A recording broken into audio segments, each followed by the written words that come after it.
Hal-hazırda böyük bir heyətlə Ağstafa rayon Keşikçidağ Tarix Dövlət Qoruğu ərazisindəyik. Buraya Azərbaycan Milli Elmlər Akademiyası, Arxeologiya və Antropologiya İnstitutunun və Keşikçidağ Tarix Dövlət Qoruğunun təşkilatçılığı ilə deməli keçirilməkdə olan treninqlərə gəlmişik. Treninqdə əməkdaşlara dərs vermək üçün Türkiyədən böyük bir Türk tədqiqatçıları heyəti dəvət olunublar.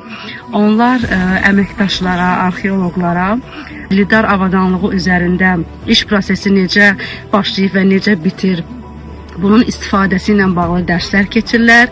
Artıq təlimlərimiz 2 gündür davam edir. Biz günün birinci yarısını sahə üzərində, elə ilk 2 günü Keşikçidağ Tarix Dövlət Qoruğu ərazisindəki kurqanlar üzərində başlamışıq. Əvvəlcə Türk alimləri, tədqiqatçıları bizə sahədə çəkimləri necə aparmaq olar dəqiqliyi ilə bunu öyrədirlər.